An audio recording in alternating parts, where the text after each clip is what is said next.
which from a psychological perspective and even a training perspective, as we kind of study this a little bit, it doesn't make the most sense. So I like the more positive reinforcement one that come in, you do some training, you take a test that you really understand the knowledge that you've just been trained on, you get it, and it gives you a little, that a boy or that a girl, it'll give you a little certificate that prints out, and once every month you get a little test with a new look or maybe one of the latest types of threats and that kind of thing. So big fan of security awareness training, big fan of more positive reinforcement versions of that.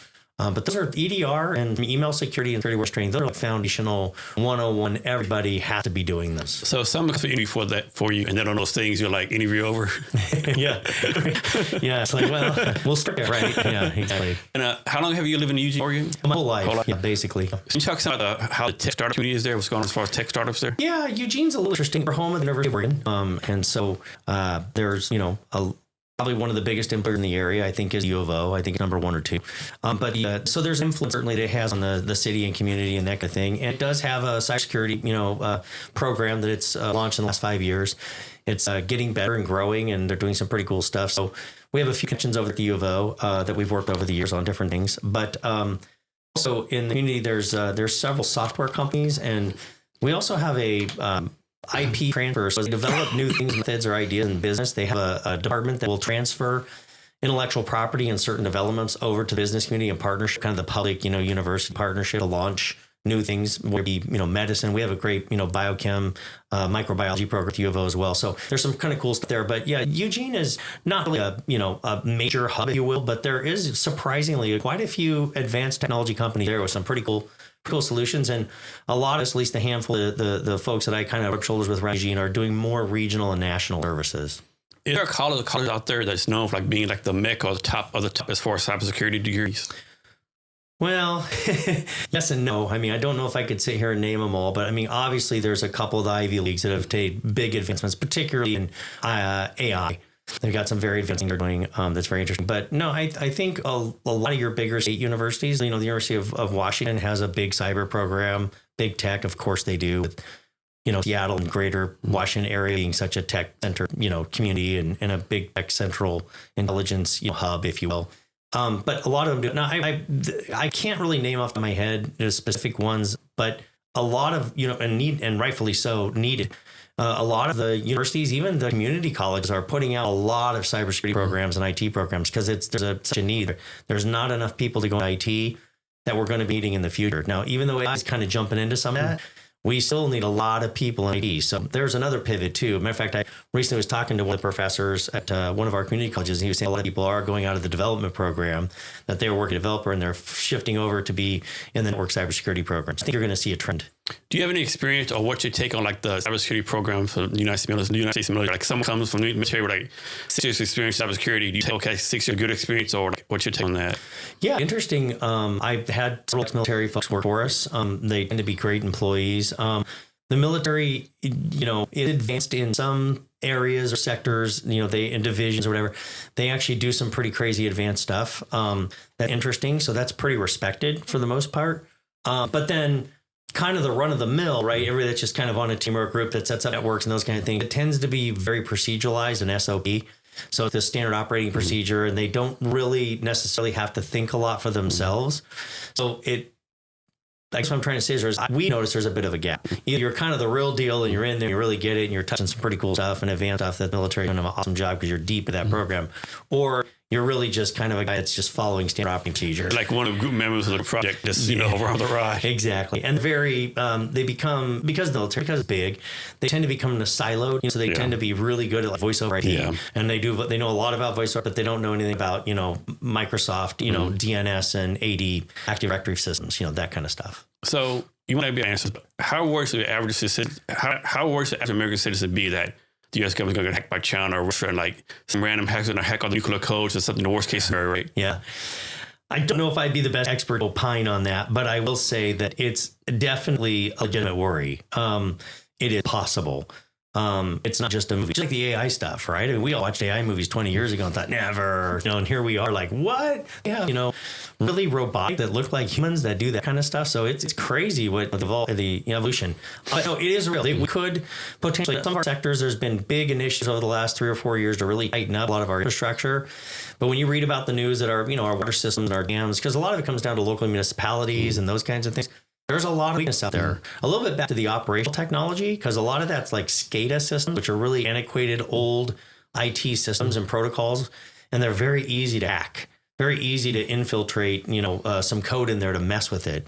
So it is a real threat. It's not hyperbole when people are talking about the potential geopolitical implications of cybersecurity. It's real. And then I might get wrong, but do you have a philosophy that like people process technology? Yes. Can you talk about that? Yeah, sure. And I looked at a little bit in this conversation that, valuing your people, is really important. I think making sure that they're educated and supported and they understand, come back to that leadership security first mindset. I think that's really important on the people side, and more germane to just the tech side of actually my teams and stuff. Yeah, we want to make sure they understand they're trained properly. They understand they've got tools, they got resources. We want to make sure that they understand that we've got a certain methodology and philosophy of how we approach cybersecurity. We're not just a me too. I joke in my book that a fool, a tool is still a fool. And I think that's real. I mean, a lot of people think they're going to get the latest cool tool and then their security's good, or they're scared to go to their boss. And this is a lot in the media and business space that, enterprise. They really just don't want to go fight the fight in the office because IT, we joke about the CFO and he hears whistling in his office. It's the suck of IT and going out the window, right? And so the history there is that IT historically, and we still suffer from this in cybersecurity, is that we tend to be not on time and we need to be way over budget. And I'll tell you what, some of those scenarios in the government are amazing. Even the last year we were reading about. I had a funny story for you. I spent some time in the Army. And so everything was down, right? And so we told the IT guy, hey, it's stuff down. This joker told us, go online and fill a request. Dude, it's down. Well, I can't do anything to go online with Chris. Yeah, it's great. Yeah, totally. So IT's gotten itself a little bit of a bad reputation because of that kind of thing. But the people first is really important, that you're supporting it. And, from our teams, that they understand philosophy and the approach we have to cybersecurity. And then, of course, processes, I touched on that, right? Even my chapter 3, the efficacy of IT processes. We really believe that, processes matter and they really can become kind of, in a sense, the ultimate backstop to deliver good IT, uptime, availability, and cybersecurity. So those are really important. They help you do all kinds of benefits, right? Your mean time to repair is much faster. Your mean time to detect is much quicker. And your mean time to repair is, all those are good, right? You're detecting things quicker and you're able to get them resolved because you have good process. You documentation, you have all the backup that you need to be able to understand how we would, triage something and be able to restore, service to customer, or, make sure that the security threat is eradicated, whatever that might be. So the processes are really important, and particularly change, as I shared, because that's one of the biggest offenders. 70% of, failure time is lack of unauthorized, unapproved, untested change. So the process is big. Technology is important too. Again, you don't just want to be the tool, but you want to make sure that you've got a methodology layer that you're approaching it. You're not just shooting from the hip. And so like, oh yeah, well, I've alluded to this already a little bit. We know that 70-80% hacks come from the end user. So let's put all our money, time, energy, and effort to fortify the end user access and approach and how to use email, things they touch. And we're also focused on that end user that we left back at, kind of back at base. We've left walls down. And so it's easy for somebody to break. And one of the things when they get inside and they do make a hack, however they get in, whether that's through the front or the back door, there's this thing called east-west traffic because they're so patient. The wait, and that's a little like following their backups. Inside the network, they're looking for things kind of inside, east to west. What can they go deeper on? What data can they harvest? There's a thing called data, DLP, if you will, is what the acronym is, another acronym, but it's data loss prevention.